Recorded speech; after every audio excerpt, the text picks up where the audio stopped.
نگاہ اصحاب سے پہلے میں دو حدیث پیارے نبی صلی اللہ علیہ وسلم کی صلی پیش اللہ علیہ کروں۔ وسلم۔ حضرت مرہ رضی اللہ عنہ فرماتے ہیں کہ ایک دفعہ پیارے نبی صلی اللہ علیہ وسلم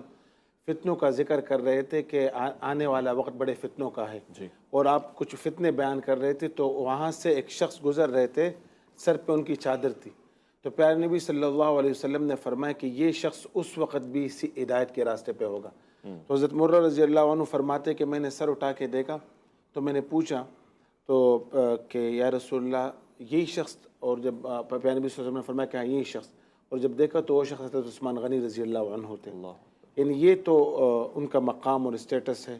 پھر ایک دوسری حدیث ہے، یہ ابن ماجہ کی حدیث ہے کہ حضرت عبداللہ ابن عمر رضی اللہ عنہ فرماتے ہیں کہ فتنے کے دور میں حضرت عثمان غنی رضی اللہ عنہ کو شہادت نصیب ہوگی، جو اسی طرح ہوا۔ پھر صحابہ کرام رضوان اللہ عنہم اجمعین کے ہاں ان کا جو مقام ہے، تو حضرت ابو بکر صدیق رضی اللہ عنہ کی جو مجلس مشاورت تھی، جی آپ ان کے بنیادی رکن تھے۔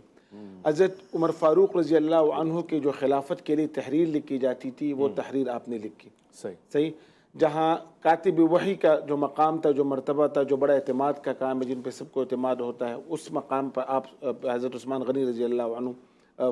فائز تھے۔ جب صحابہ کرام رضوان اللہ عنہ مجمعین کے درمیان کوئی بات حضرت عثمان غنی رضی اللہ عنہ فرماتے تو سب کو فوراً مطلب اس بات پہ اس کو قدر کرتے، وزن ہوتی ان کی بات کی۔ اسی طرح اس کی مثال یہ ہے، ایک اور مثال میں دیتا ہوں کہ جب حضرت عمر فاروق رضی اللہ عنہ کی شہادت، جب ان کو وہ زخمی ہوئے تو انہوں نے اپنی شہادت سے پہلے 6 رکنی کمیٹی بنائی، اور 6 رکنی کمیٹی میں انہوں نے کہا کہ بھائی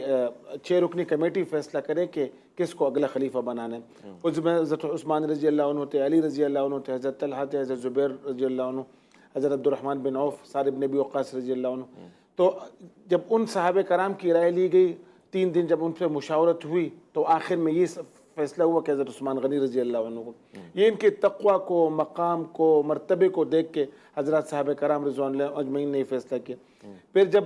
پیارے نبی صلی اللہ علیہ وسلم ہی کے دور میں جب وہاں قاصد کے طور پر بھیجنے کی نوبت آئی تو حضرت عثمان غنی رضی اللہ عنہ کی سلیکشن ہوئی۔ جب پیارے نبی صلی اللہ علیہ وسلم نے فرمایا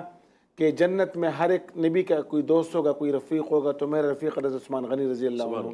تو خلاصہ یہ ہے کہ جہاں بھی دیکھے، جس جگہ دیکھے، ان کی آدمی حیران ہو جاتا ہے کہ صبح سے لے کے رات تک ان کی کون کون سی صفات، کون کون سی کوالٹیز کاؤنٹ کروں۔